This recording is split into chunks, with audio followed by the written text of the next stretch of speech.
Drizzle on the window, coffee in my hand.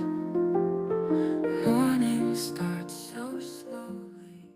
Hi, welcome to Once Upon a Stitch Nook at my desk where the creativity happens. And as you can see, I already have a yarn barf ready to go. Um, we are going to be going over just a quick little tutorial of how to do the basket weave stitch. It's a really nice textured one and it's pretty easy to do, quite repetitive. So we'll be going over that. I am using a 4-weight yarn. This one is the Yarn Bee Fresh Haven Jade Green.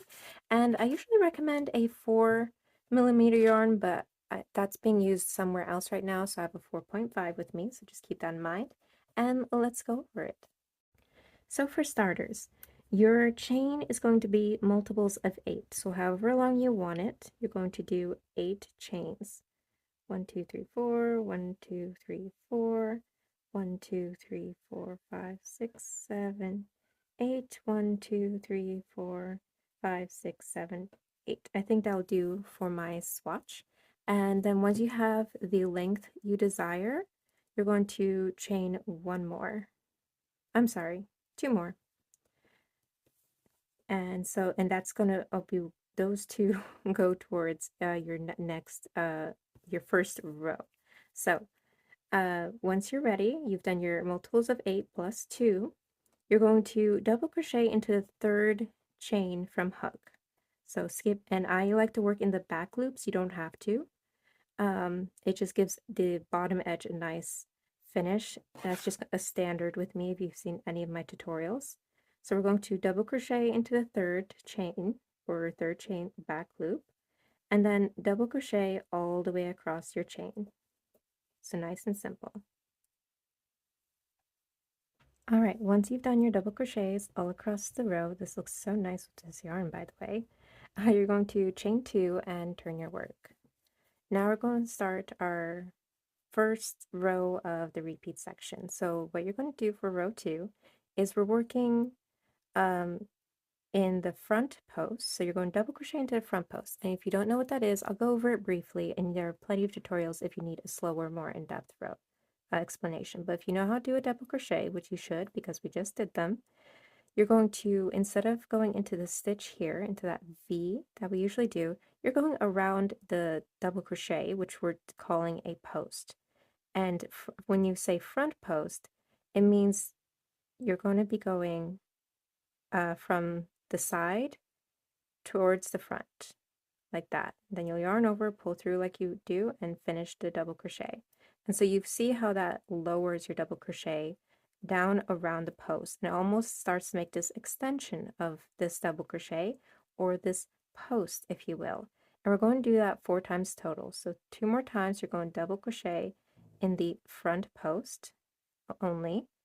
So that means we're just working around those double crochets. And now this is my favorite of the post stitches. And by the way, you can do a front post stitch with anything that's elongated. So a half double crochet at minimum, double crochet, treble crochet, and from there on, those are used less frequently. Now, what you're going to do, we've done our 4 double crochets in the front post.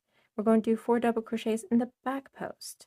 And what that means is when you're going to go from behind it and coming out through the back of the post. And this is the one I like a little less because it takes a little more finagling and I have to utilize my elbow a little bit to actually do the little insert and go around, but it's fine.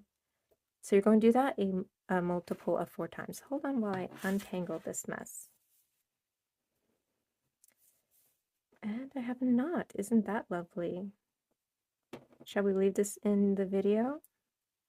Editing me will decide that.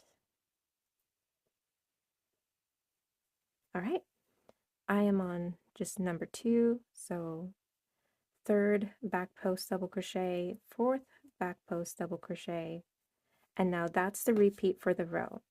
So remember we did multiples of 8, so you have 4 front, 4 back, and you see this one's extending the post, and this one creates this ridge here of the top part of this double crochet here.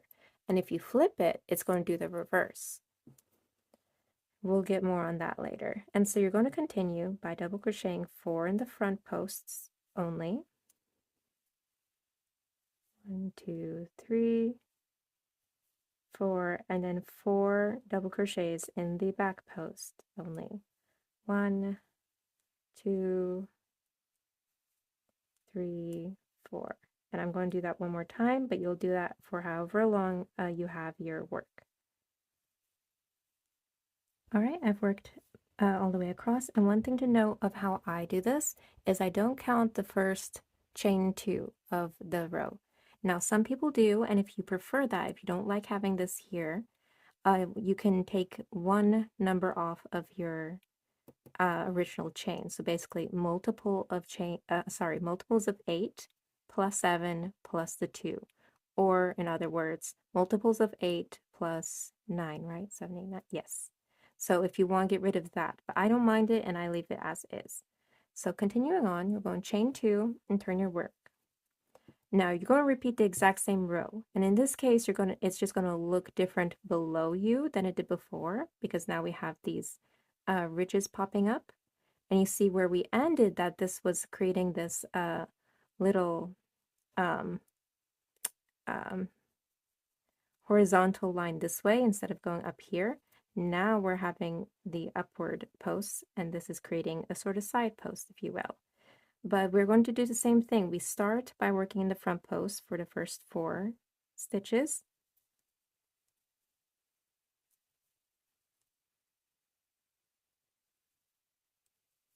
There's 4. Okay, and then in the next 4, you're going to do 4 back post double crochets. And so you're just going to go from behind, and you'll see how this will start creating that basket weave effect. So you're going to have sort of that crossing look. So now we have 2 of these developed here, and this keeps going straight up.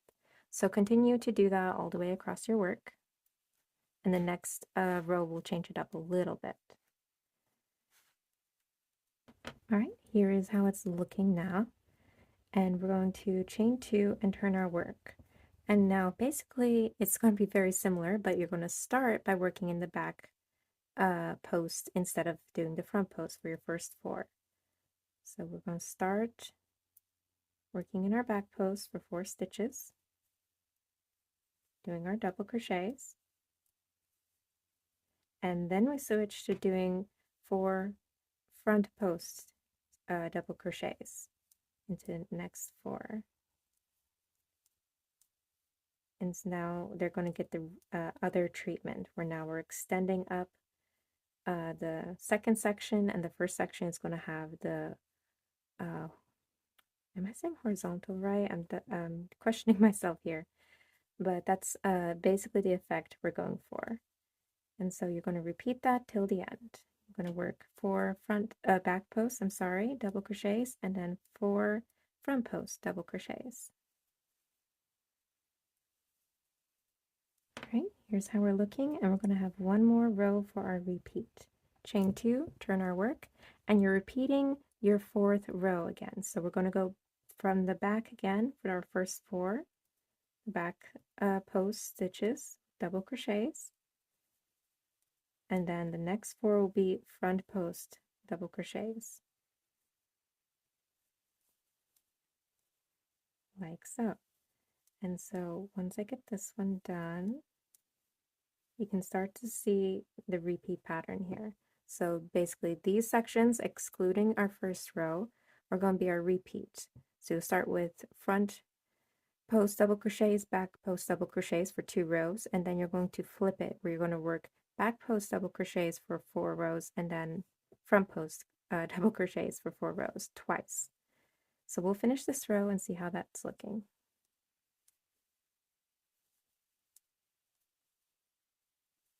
Okay, so here you can see the full repeat section. So this is going to be creating a section that goes up, and so here it looks like it's going under the weave, over the weave, under the weave, over the weave, and then you flip it so that it's going over, under,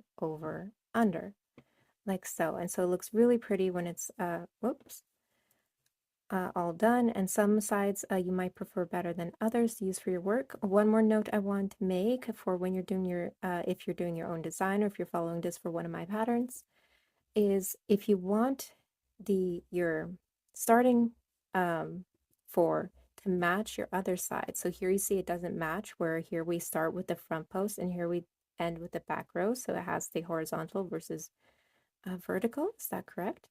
You would of course add an extra 4. So the repeats, the 8s that we chained, are for these sections. And so if you wanted to add this section here to be on your end so that these match for whatever reason, you would simply add 4 to your base row. And like we said, if you want to treat the chain 2 as a stitch, you would knock off 1 from the chain.